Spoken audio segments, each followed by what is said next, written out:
Cactus, l'entretien du jour, accueille Maxence Ancel, présidente du collectif pour la paix en Afrique et membre du bureau politique de l'UDI, principal courant centriste de France. Avec elle, nous évoquons la mobilisation de l'opinion africaine contre les crimes de Boko Haram et son engagement dans la vie politique française.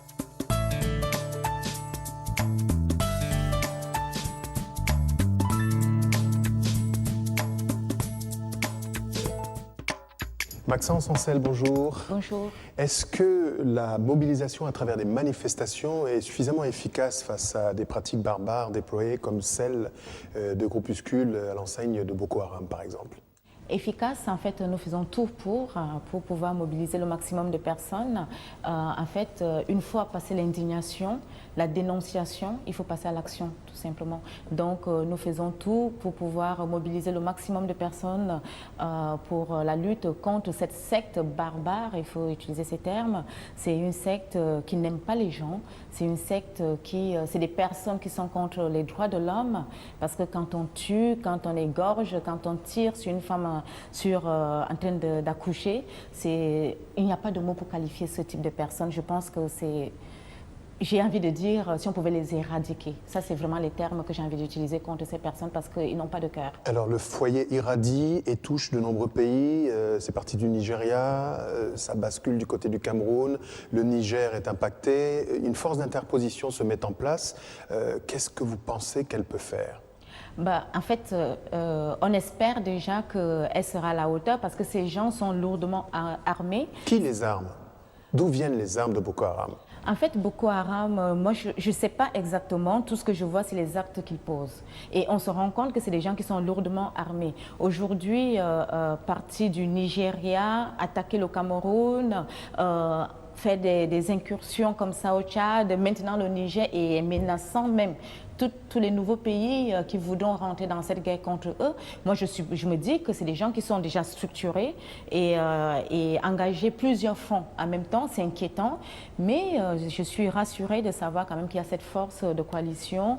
Je suis contente maintenant qu'on puisse déjà en parler au niveau international, mais il faut aller plus loin, il ne faut pas s'arrêter il ne faut pas fermer les yeux sur ce qui se passe en Afrique en ce moment, c'est grave, la situation est grave. On a souvent reproché aux dirigeants africains de faire preuve de trop de laxisme. Vous pensez que cette fois-ci, sur cette question, il y a un sursaut, je ne vais pas dire d'orgueil, mais ne serait-ce même que de fierté, pour tenter, ou en tout cas de juguler sérieusement quelque chose qui pourrait faire très très mal? Sursaut d'orgueil, sursaut de fierté, de toute façon, ils n'ont pas le choix. Il faut se lever contre Boko Haram, il faut se lever parce que ces gens, ils rasent des villages, ils incendient les écoles. Ils enlèvent les jeunes filles. Vous vous souvenez de l'enlèvement de 200 jeunes filles enlevées.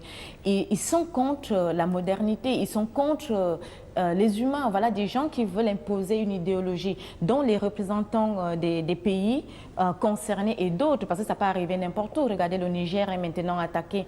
Et je pense qu'il n'est plus question d'être laxiste, là, si c'était le cas. Il n'est plus question de fermer les yeux parce que en période de guerre, je ne sais pas, il faut regarder là où ça se passe dans d'autres parties du monde. Alors, avec le collectif dont vous êtes la présidente, vous vous indignez contre l'indifférence que vous expliquez comment ?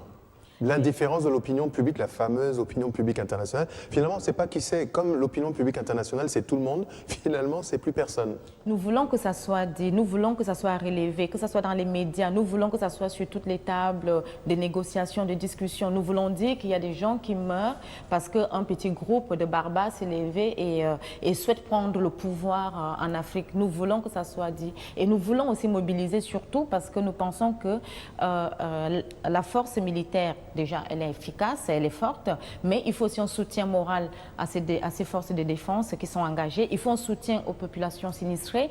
Il faut aussi un soutien matériel aussi, parce que c'est pratiquement des villages qui sont l'agriculture qui est menacée. On sait que ce sont des zones maintenant où il n'y a plus de tourisme. Oui, on a appris que 50 milliards de dotations ont été affectées pour la lutte contre l'avancée de Boko Haram, qui a vraiment un plan cynique, pays par pays, de s'installer et peut-être d'avoir une vision continentale d'implantation. Quel est le message véritable que vous voulez faire passer aujourd'hui pour tous ces citoyens qui se sont démunis et qui voudraient participer à la mobilisation, en tout cas à la prise de conscience?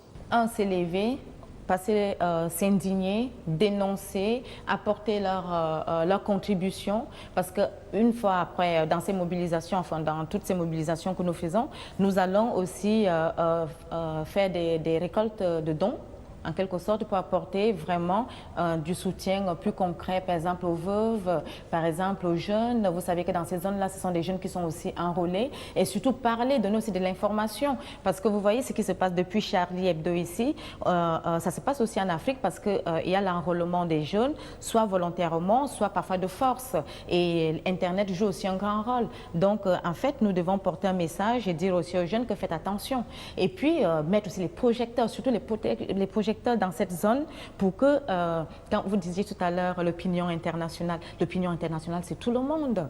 Il faut que les gens sachent que il se passe quelque chose là-bas. La France, l'Union européenne, parce que moi je pense souvent que, comme disait récemment le président camerounais, à problème global, réponse globale, donc il faut que l'Union européenne puisse s'investir là-dessus. L'Union africaine déjà, on peut louer ce qu'elle est en train de faire, mais il faut que ça soit très large, la mobilisation doit être très très large. Et puis, enfin, je ne sais pas, juste un mot là-dessus, quelque part, c'est aussi ces jeunes, une fois qu'il y a une guerre quelque part, il y a des réfugiés, il y a des déplacements.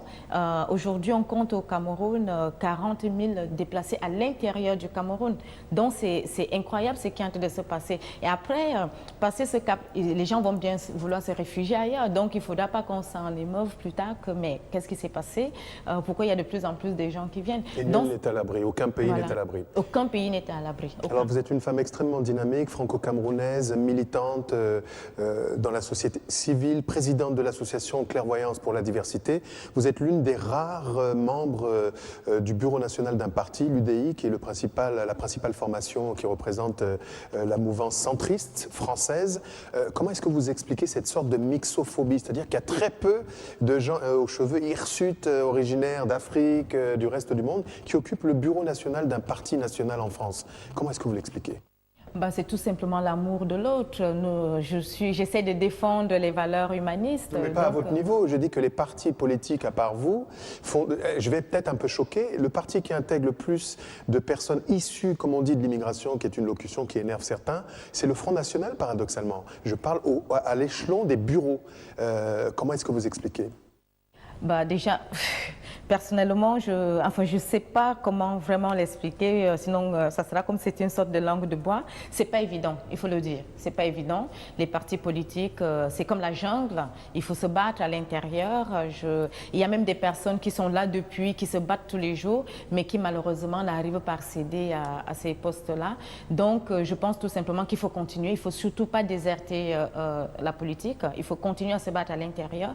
Et justement, il faut aussi quelque part une sorte de synergie, travailler en synergie, essayer de mutualiser avec d'autres personnes, et puis la société civile, essayer de les attirer, oui, les associations. Sur ce point de vue très précis, on a vu quand même des personnalités de qualité, originaires d'Afrique, au sud du Sahara ou au nord de l'Afrique, du Maghreb notamment, qui disaient que les partis ne les mettaient pas en position d'éligibilité et que quelque part c'était difficile d'être élu dans un parti. Moi j'ai connu ça. Vous avez connu ça? Oui, j'ai connu ça. J'ai connu, déjà pour vous dire, aux dernières municipales, j'étais sur une liste, j'étais 10e, 9 ont été élus. On savait très bien que si on n'atteignait pas un certain pourcentage, je ne serais pas élu. Donc c'était Paris, dans le 18e arrondissement. 18e arrondissement. Donc ça veut dire quand même que quand on veut, on peut imaginer qu'à tel nombre de pourcentage, tel sera élu. Surtout dans ces scrutins de liste, on pourrait facilement aussi privilégier, enfin aider. Parce que c'est vrai que si on veut que la population d'origine africaine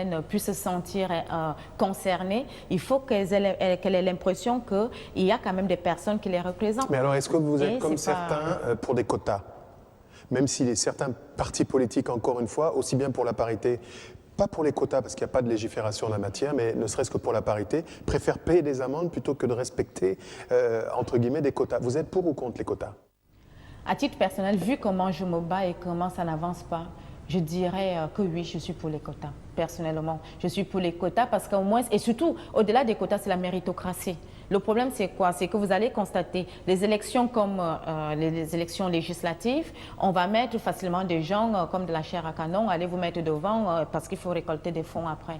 Mais des élections où on sait très très bien que c'est un scrutin de liste, c'est là où on les sort et on met d'autres personnes. Et ça, c'est vraiment pour... Et on comprend aujourd'hui pourquoi les Français n'aiment plus la classe politique. Parce qu'on ne fait pas tout pour pouvoir les représenter réellement. Et ça devient une histoire de copinage. C'était ma prochaine question. Est-ce qu'on peut parler d'échec de la classe politique française? Parce qu'on a vraiment aujourd'hui un rejet des électeurs. On voit que le Front National est en train de monter telle une lame de fond, que les questions d'immigration, c'est un échec total. On parle d'intégration, mais jusque combien de temps faudra-t-il parler d'intégration dès lors qu'on n'est pas couleur locale caucasienne? C'est un échec que vous partagez en ce qui concerne la classe politique qui voit des gens aller vers le Front National massivement? Oui, je partage l'échec. Je pense d'ailleurs ne pas être la seule, parce que je pense qu'aujourd'hui, c'est vraiment un constat qui est partagé même dans la classe politique. Mais maintenant, une fois de plus, passer la position de dénonciation, il faut qu'on arrive à passer aux actes. C'est ça le problème. Et ce n'est pas difficile. Quand il y a des scrutins de liste, mettez des personnes. Et des personnes il y a des personnes valeureuses. Et n'empêche que je vous dirais tout simplement que, puisque vous me parlez du Front National, j'ai envie de dire que ce n'est pas un exemple aussi de la démocratie, hein, le Front National. Le Front National agite pas mal de choses, se saisit de questions. C'est vrai que le Front National se saisit des questions, agite, mais quelles sont les solutions derrière? C'est ça le problème. Le trouble ne vient-il pas du fait que quelles sont les grandes différences? Quand vous avez l'UMP qui revendique avoir accédé au pouvoir en atomisant les voix du Front National, ça veut bien dire que le positionnement politique de l'UMP s'est effectué à droite de l'extrême droite. Donc quelque part, quelle est la véritable différence entre les positions de la droite ultra et celles du Front National, par exemple? Mais déjà, comme je ne suis pas de droite, donc je ne pourrais pas parler des positions de la droite, mais je pense que s'il faut siphonner les voix du Front National, il faut avoir un discours réel, un discours un discours réel, mais tout en même temps un discours de respect, parce qu'il ne faut pas insulter. Vous voyez souvent quand on fait la différence entre la droite et le Parti socialiste sur la question, par exemple, de l'immigration. Vous aurez des gens qui vous diront que la droite stigmatise les immigrés, et vous aurez des gens qui vous diront que le PS n'arrête pas tout simplement d'avoir une politique d'assistanat. Plus maintenant, c'est terminé. Voilà. Plus personne ne croit ça. Donc, et personne ne croit ça. Donc comment est-ce qu'on résout? Et droite aujourd'hui tape sensiblement sur la même corde concernant l'immigration. Et comment ben oui, mais parce qu'on est rattrapé, c'est ça la question. Rattrapé par quoi? On est rattrapé par la réalité. On se rend compte que quelque part, il y a le Front National qui a fait son lit sur une question, et donc maintenant, ils sont obligés de s'approprier cette question-là. Il faut apporter des réponses justes, tout simplement. Alors, quelles sont vos réponses? Logement, socialisation par l'école, éducation, en quelques mots. Vous n'êtes pas encore élu, mais vous aspirez à l'être. Quel est votre programme? Surtout en matière d'immigration, je pense qu'il faut un discours respectueux et un discours vrai. Je pense qu'aujourd'hui, la France n'a plus vraiment les moyens de sa politique. Je pense qu'ici, en France, il y a un gros souci d'intégration. Je ne crois pas que pour pouvoir intégrer les gens, il faut les parquer dans certains quartiers. Parce que si vous les mettez tous, vous formez des ghettos et que les mêmes personnes se retrouvent là et que celui qui s'en sort arrive à prendre des dérogations pour envoyer son enfant dans une autre école, ça veut dire qu'il y a un vrai souci. Voilà la réalité de l'immigration. J'ai souvent coutume de le dire que quand je suis venue en France, à l'aéroport de Simalène, on ne m'avait pas remis mon ticket d'embarquement avec une liste d'allocations familiales. Mais il y a aussi beaucoup de fantasmes, justement, voilà, qu'on agite, que les immigrés coûtent à la France, que tout les à immigrés... fait, ce qui est totalement... Ce qui est faux. Ce qui est faux. Le rapport Attali dit même l'inverse, que la France a besoin de ce vivier, de forces vives, etc. Mais c'est un discours qu'on ne peut absolument pas prononcer aujourd'hui. Je pense que tout simplement, il faut qu'il y ait une immigration aussi parce que la vérité est là, nous sommes en crise économique. Donc si nous voulons adopter tous les points pour pouvoir faire rentrer de l'argent, il faut que quelque part on arrive aussi à savoir comment attirer ceux qui peuvent venir aussi travailler. L'immigration aujourd'hui en France est essentiellement celle dite de regroupement familial. Et le Front National, je crois savoir qu'ils appellent ça l'immigration de peuplement ou repeuplement. Donc, vous voyez des termes injurieux quelque part. La droite parlementaire aussi, faites-moi confiance. Donc, quelque part, mais il faut qu'à un moment donné, on ait une immigration qui puisse aussi faire que les gens puissent avoir l'impression de pouvoir participer à l'effort collectif. Moi, je vais vous prendre un exemple. Vous faites un regroupement familial. Pourquoi est-ce que les gens prennent tellement de temps pour pouvoir faire venir leur famille? Et pendant ce temps-là, est-ce qu'on ne pourrait pas imaginer que dans leur pays d'origine, qu'il soit, pour certains, qui fassent peut-être des cours de langue avant de venir, vous savez que ça prend du temps. On a déjà entendu ça, le co-développement, etc. Mais tout ça a foiré. Mais justement, je suis en train de vous dire que pour l'instant, je ne suis pas élue, mais moi, je pense que ça pourrait gagner. Parce que quand quelqu'un arrive, nouvellement arrivé en France, ne sait pas parler français, qu'est-ce que vous voulez que la personne sache faire? Est-ce que le vrai programme ne serait pas que l'Afrique elle-même fasse rêver les Africains et que les Africains restent en Afrique? Mais de toute façon, aujourd'hui, beaucoup de choses sont à faire en Afrique. Et les gens ne rêvent plus de venir en France. Quand vous voyez seulement la construction des infrastructures, c'est cela, donc il y a normalement, il y a de quoi faire travailler des gens. Et je pense qu'il y a des politiques qui sont mises en place là-bas pour attirer les gens. Regardez maintenant, beaucoup de nationalités vont en Afrique pour travailler. Donc ce qui serait bien, c'est que les Africains, ceux qui sont aux manettes aussi en Afrique, puissent aussi attirer leurs ressortissants, venir faire des choses en Afrique. Maxence, un dernier mot sur votre ambition. Quelle est-elle? Quelle est votre ambition en fait?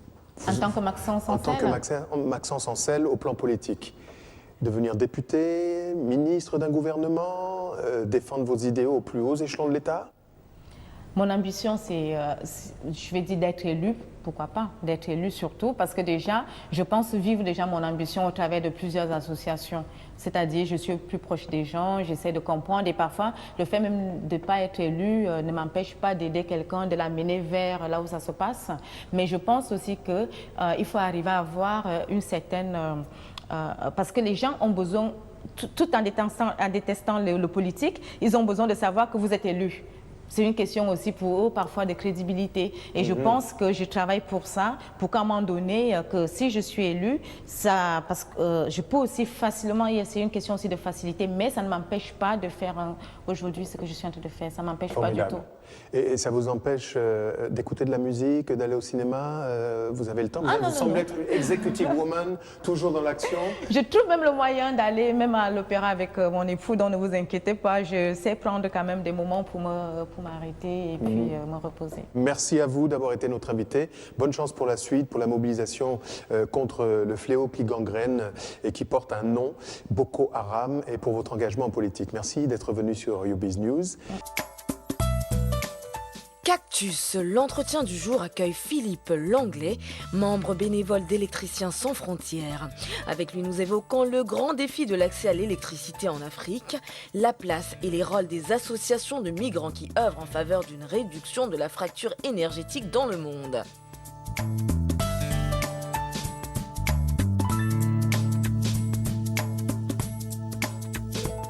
Philippe Langlais, bonjour. Bonjour Nobé. 2 milliards d'humains n'ont pas accès à l'électricité. Vous n'y êtes pas pour grand-chose, mais avouez que c'est quand même inadmissible. Ah oui, par les temps qui courent, avec la technologie qu'on a sur Terre, c'est quand même incroyable. Hein. On ne peut pas s'imaginer d'ailleurs de ce que c'est que de vivre dans le noir. Hein. Faites-les chez vous, vous verrez. Alors, vous êtes membre bénévole d'Électriciens sans frontières, vous avez œuvré pendant de nombreuses années, vous êtes aujourd'hui retraité. Vous pouvez nous dire un petit mot sur Électriciens sans frontières, qui est donc une organisation pour laquelle vous êtes donc, je le disais, membre bénévole, et qui n'a aucune subvention et qui vit des dons? Tout à fait. Électriciens sans frontières, ça a commencé comme un petit club de pétanque, hein, c'est un peu l'expression que l'on prend. Ça a commencé du côté de Fontainebleau, aux études et recherches. Et puis ce club de copains qui se sont dit on a du matériel, on pourrait aller mettre un peu d'électricité en Afrique. Ça a commencé comme ça. Aujourd'hui, on est plus de 1000. Hein, on a dépassé le mur fatidique des 1000 bénévoles. Donc plus de 1000 bénévoles en France. Beaucoup de projets, beaucoup de missions. Beaucoup de projets, 2014, 145 projets, hein, dans 56 missions qui ont été réalisées dans 18 pays. Donc automatiquement, ça donne une influence importante pour notre organisation qui est reconnue d'utilité publique. Alors vous allez dans le monde entier, vous allez apporter la lumière partout où c'est nécessaire. On l'a dit en filigrane, c'est un besoin humain et un droit fondamental. Est-ce que vous pouvez nous dire un mot sur la fameuse question, comment est-ce que vous l'appréhendez, le petit blanc qui vient sauver ces petits noirs qui sont incapables de s'organiser? Est-ce que vous posez d'ailleurs cette question? Justement, il ne faut pas l'appréhender du tout comme ça. En fin de compte, il faut l'appréhender de se dire, on est dans des pays où il y a du matériel, où on a du savoir, et il y a des pays qui n'ont pas cette chance de connaître la technologie et tout ça, et d'avoir les moyens financiers pour faire les travaux, et on est là pour travailler en commun. Surtout, l'important, c'est de travailler en commun, c'est-à-dire que quand on va dans des pays pour faire des projets, à leur demande, toujours à leur demande, on n'est pas le petit blanc qui vient sauver les pauvres qui n'ont pas de lumière. On travaille en partenariat, on travaille ensemble parce qu'il faut respecter les coutumes, les traditions. Oui, certains appellent ça le sanglot de l'homme blanc, il n'y a pas question de culpabiliser. Et moi, j'ai plutôt envie de renverser la question et de dire que c'est quand même incroyable que des États dotés de richesses aussi incroyables, qu'une portion de l'élite ait des attitudes irresponsables qui empêchent l'accès à l'essentiel, notamment à l'énergie et en particulier à l'électricité. Oui, tout ça c'est un grand scandale en fin de compte parce qu'il y a quand même des moyens financiers dans certains pays, mais les États font pas ce qu'il faut pour que ça se développe, honnêtement, parce que on voit dans des pays où les centrales sont pas entretenues, le réseau ne se développe pas et ils sont toujours à l'attente d'argent de l'extérieur alors qu'il y a des finances et que c'est indispensable pour faire évoluer un pays, pour que sa population ait un peu de bien-être, de mettre de l'électricité dans tout le pays. C'est un besoin, je dirais, naturel dans un pays, que tout le monde ait l'électricité, quoi. Alors, nous disons toujours, en tout cas, notre vérité ici dans Cactus, il y a quand même une portion de l'élite africaine qui est criminelle, au sens où vous vous êtes heurté à des projets qui n'ont jamais vu le jour, parce qu'un maire, une personnalité qui, elle, par contre, a l'électricité chez elle, ne voulait pas que sa population accède à l'électricité. Oui, ça nous arrive que des projets avortent, parce que simplement, il n'y a pas la volonté politique. Il n'y a pas l'envie que les gens aient du courant dans le village, alors que le personnage, lui, a du courant dans sa maison. Pourquoi ? Parce qu'il pense que... Comment vous l'expliquez ? Est-ce une peur de perdre du pouvoir, une peur peut-être que le savoir se répande, et quand il y a le savoir, on n'a plus le même pouvoir. Bon, il y a toutes ces choses qui doivent être enfuies dans leur cerveau et qui les empêchent de faire évoluer leur commune, leur pays, leur région. C'est un peu dommage, quoi. Alors c'est l'occasion pour nous ici de saluer la contribution incroyable de la diaspora. Vous savez que la diaspora du continent africain concourt bien plus que le produit intérieur brut des États, leur voie d'argent, etc. Et vous, au sein de Électriciens sans frontières, vous en rendez bien compte. Oui, tout à fait, parce que quand on a des projets qui arrivent, souvent ils viennent de la diaspora qui est là pour soutenir leur pays d'origine et qui le font très bien parce qu'effectivement on a de la collaboration avec eux formidable, quoi. On voit du partenariat incroyable, on fait des réunions ensemble, au-delà de toute question religieuse, politique ou autre. On est des hommes qui avons envie d'apporter la lumière dans leur village d'origine et souvent ça nous ravit, ça nous fait du bien aussi, quoi. Alors, soyons concrets, il y a des gens qui nous regardent, qui n'ont pas forcément des millions de dollars, et vous dites, avec peu de moyens, des petites solutions, on est capable d'apporter une contribution utile, et parfois en zone reculée, ce que vous appelez les zones enclavées, là où il n'y a pas d'électrification. Oui, parce qu'effectivement, la majorité des réseaux, par exemple en Afrique ou en Asie ou en Amérique du Sud, ne sont pas assez développés pour amener l'électricité dans les fins fonds du désert ou de la forêt. Donc c'est là que notre plus-value est vraiment importante, parce qu'on amène du matériel et avec le peu d'argent, hein, parce qu'il y a la volonté aussi des gens. D'abord, on est bénévole, on n'est pas payé, donc ça coûte moins cher. Et puis la population nous aide. La population nous aide à creuser les tranchées, à planter des poteaux, on fait des tas de choses comme ça, tirer les câbles. Hein, c'est du bonheur, quoi. Hein, on est, en dehors de tout préjugé, de toutes ces idées-là qu'on voit traîner à droite à gauche. Et mais Philippe Langlais, sans minorer la valeur morale de votre contribution, elle paraît infinitésimale par rapport aux enjeux qui touchent des milliards de personnes. Ouais. Mais c'est quand même important que vous soyez là. Concrètement, aujourd'hui, la solution, c'est quoi ? C'est le solaire. On dit qu'il y a de plus en plus de facilité de ce côté-là. Le solaire est de plus en plus appréhendable, ça coûte moins cher. C'est l'une des solutions vers lesquelles il faut tendre ? Le solaire, il y a beaucoup de pays qui bénéficient du soleil. Hein, donc automatiquement, c'est une source d'énergie inépuisable. Hein, le soleil, il va encore durer des milliards d'années, donc le soleil inonde tous ces pays. Automatiquement, de le récupérer, de le stocker dans des batteries, par contre, c'est la difficulté, c'est de stocker le solaire dans des batteries et qu'après, les batteries restituent l'énergie emmagasinée pendant la journée pour la nuit, parce que c'est la nuit qu'on a besoin de lumière. Et comment dire, il y a des problèmes techniques quand même, parce que les panneaux solaires durent 25 ans en moyenne, voire 30 ans, et les batteries, il faut les remplacer au bout de 3, 4 ans, 5 ans. Et ça demande un petit investissement du village qui est équipé en solaire. Et automatiquement, il faut créer un petit business avec un comité de gestion. Parce que ce que vous dites, c'est que par l'expérience, pour qu'un projet aboutisse, il faut passer soit par le maire, celui qui n'est pas véreux et pas corrompu, soit par le collectif associatif qui représente donc la collectivité territoriale dont il est question, et à partir de ce moment-là, impulser un projet avec une traçabilité des suivis. Tout à fait. C'est-à-dire qu'on prépare beaucoup en amont les projets. C'est-à-dire qu'on veille à ne pas perturber les coutumes, traditions dans le village, à ne pas faire d'exclus, à ne pas tomber dans les pièges de ceux qui font de l'associatif pour en vivre et ceux qui le font pour les autres, automatiquement. Quand on a évalué tous ces pièges, tous ces risques, on évalue beaucoup les risques, on estime qu'à un moment donné, on peut se lancer dans le projet s'il est viable, s'il n'y a pas de gros risques. Et puis dans ce cas-là, avec la population, toujours avec la diaspora, la population, le maire, les associations, on s'appuie énormément sur le local. Et là, on fait le projet ensemble. Alors, tonton Philippe Langlais, concrètement, en résumé, résumatif, comment est-ce qu'on fait?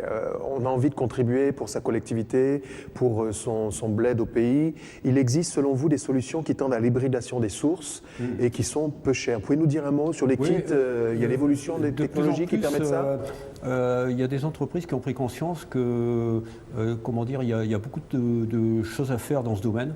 Et on voit émerger beaucoup de produits divers et variés, de plus ou moins grande qualité, on le devine.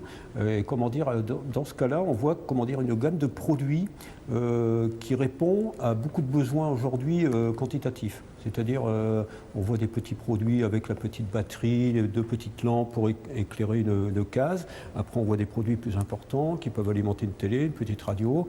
Ensuite, ça va plus loin avec des éclairages publics. Et ensuite, on a des unités qui apparaissent qui peuvent électrifier un village avec du solaire, avec des unités groupes électrogènes hybrides. Mais alors justement, vous dites que les groupes électrogènes, c'est pas la solution. Le groupe électrogène, on l'évite au maximum parce que on connaît le coût du carburant, la maintenance qui est pas simple, le bruit, les nuisances, les gaz à effet de serre. Mais il y a des moments où on ne peut pas faire autrement. C'est-à-dire que, par exemple, on est sur un projet à Madagascar pour alimenter un hôpital. S'il fallait ne faire que du solaire, on occuperait la moitié de la surface de l'hôpital qui fait quand même 10 hectares pour alimenter l'hôpital quand il y aurait des opérations. Quand le bloc opératoire fonctionnerait avec les clims et autres. Donc à ce moment-là, on est obligé de faire la pointe avec un groupe électrogène parce qu'il n'y a rien d'autre pour répondre à la forte demande de puissance qu'il faut pour faire une opération. Mais il n'y a pas des opérations en permanence. Donc pour la nuit, pour le reste du fonctionnement, le solaire fait très bien l'affaire. Alors l'électricité, l'accès à l'énergie, c'est indispensable parce que ça permet de se nourrir, mais ça permet aussi l'éducation, parce que quand on a de la lumière, une lampiote, ça permet d'étudier, etc. Vous pouvez nous dire pourquoi vous associez l'électricité à l'eau? Pour extraire de l'eau du sous-sol, on n'a pas trouvé tellement mieux que l'électricité aujourd'hui, surtout s'il faut aller la chercher à des profondeurs importantes. Pour alimenter une pompe, il faut l'électricité. Alors de plus en plus, on se rend compte que l'eau et l'électricité, ça va bien ensemble, alors que dans une installation, il ne faut pas d'eau, sinon ça peut être dangereux. Mais pour sortir de l'eau, il faut l'électricité. Et là, le solaire répond bien à la demande, parce que de plus en plus, on installe du pompage solaire qui permet à la population de faire de la culture et de pouvoir vivre. Alors vous avez fait le tour du monde, vous allez en zone d'urgence. En quelques mots, vos pôles d'intervention, Haïti par exemple? Haïti, ouais, ça a été il y a eu le Sri Lanka d'abord avec le tsunami. Mais là, on a commencé petit, on a envoyé quelques bénévoles comme ça et on a vu ce que ça donnait. Puis Haïti, par contre, ça a été énorme. Là, on a envoyé plus de 100 bénévoles sur à peu près un an. Après le tremblement de terre de janvier 2010. Voilà, qui a fait des dégâts terribles. Et au départ, les locaux ne voyaient pas tellement l'urgence de l'électricité, puis au bout d'un moment, en fin de compte, aussi bien l'ambassadeur de France que les docteurs et autres, ils se sont dit mais c'est quand même super qu'il y ait des bénévoles qui soient là pour nous mettre de l'électricité dans les camps des réfugiés, mettre un peu de lumière, mettre un peu de lampadaires pour la sécurité des gens, pour alimenter les appareillages des docteurs. Et là, beaucoup ont vu l'importance de notre action et on a répété ça aux Philippines. Moi, j'y suis allé. Il y avait des dégâts incroyables suite au typhon Haiyan qui est passé là-bas avec des vents de 350 km/h. On n'avait jamais vu ça sur Terre. Rien n'a résisté, sauf les Philippins, je dis. Parce que les Philippins ont gardé un moral d'acier, nous ont aidés quand on était là-bas. On a installé plus de 100 groupes électrogènes. On y est encore, suite au dernier typhon qui vient de passer. Vous m'avez dit que les groupes électrogènes, ce n'est pas la solution. Et là, oui, vous installez les groupes électrogènes. On est dans l'urgence. Installer des panneaux solaires, ça met un peu de temps, parce qu'il faut bien les installer, tout ça. Et puis là-bas, il y a quand même on a travaillé dans des conditions atmosphériques difficiles. Ouais. Il n'y avait plus de toit, il n'y avait plus rien. Ouais. Et vous avez fait beaucoup. On pourrait passer des heures au Mali, au Sénégal, dans beaucoup de pays. Alors, il y a une question qui revient sempiternelle dans la bouche des Africains. C'est même, je pense, une locution africanoïde, le délestage. Ah ouais. Comment se fait-il donc qu'il existe autant de délestage dans les capitales où il y a du pétrole, de l'eau, du manganèse, du coltan? Ouais. Comment est-ce que c'est possible? Alors, les délestages, en plus, ça fait beaucoup de dégâts. Parce qu'il y a beaucoup de gens qui sont équipés en électricité. Et à chaque délestage, ça leur coûte une fortune en perte de produits dans les réfrigérateurs. Les hôpitaux qui s'arrêtent, qui ouvrent à 8 h du soir, qui a plein de clients et paf, pas de lumière, c'est pas très bon tout ça, pour le commerce et autres. Et comment dire, les gamins qui apprennent, les gens qui ont des télés, tout ça, ça déstabilise beaucoup. Les gens sont habitués à l'électricité et les délestages, comment est-ce que c'est possible un délestage? Et les délestages, ça arrive du simple fait que souvent les installations ne sont pas assez puissantes pour alimenter l'ensemble de l'installation qu'elle doit alimenter, parce que la consommation augmente tous les ans fortement. Il faudrait remplacer le matériel régulièrement pour mettre des groupes électrogènes plus puissants, pour mettre des centrales solaires plus puissantes, pour que les centrales, faire des nouvelles centrales. Donc, une fois de plus, vous invoquez la responsabilité politique, manque de maintenance, manque de sérieux, la corruption, parce qu'il suffirait tout simplement d'avoir un outillage à la hauteur des attentes et des besoins. Donc, détournement de produits pétroliers, détournement des produits, l'argent qui ne rentre pas toujours dans les caisses pour acheter du carburant.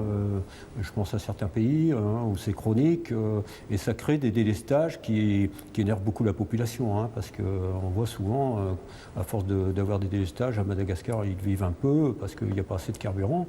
Tout de suite, ça fait des grandes manifestations dans les villes. Alors, un dernier mot, peut-être, un conseil pratique. Vous avez une expérience extraordinaire. Il y a plein de gens qui voudraient contribuer à faire en sorte que leur localité puisse accéder à une source d'énergie. Le conseil vraiment pratique, pragmatique, qu'est-ce qu'on doit faire? Il faut s'adresser à des associations comme les nôtres, et puis il n'y en a pas beaucoup d'ailleurs. Il y en a très peu, en France il n'y en a qu'une, et puis dans d'autres pays j'en connais pas. L'Italie commence apparemment à vouloir nous copier, ce qui est très bien. Il y a de la place pour tout le monde, il n'y a surtout pas de concurrence entre nous. Au contraire, plus on sera, mieux ça vaudra pour les gens. Et le mieux, c'est de s'adresser à Électriciens sans frontières. Ils ont un site sur Internet, électricien-sans-frontières.org. Et là, il y a un questionnaire à remplir pour expliquer le projet en répondant à quelques questions. On voit si le projet est dans nos compétences. S'il est dans nos compétences, automatiquement, on rappelle les gens et on organise une équipe projet, on engage le projet. Tapez Électriciens sans frontières, vous allez sur Internet, vous trouverez le site. On trouve le site, oui. Merci pour cet échange électrique et à très bientôt, Philippe Langlais. Portez-vous bien, ici à Maubeuge ou ailleurs. Un grand remerciement de m'avoir invité à cette émission. Bienvenue sur YouBiz quand vous le souhaitez. Merci à vous de rester sous haute tension sur YouBiz News, votre chaîne Infomusement.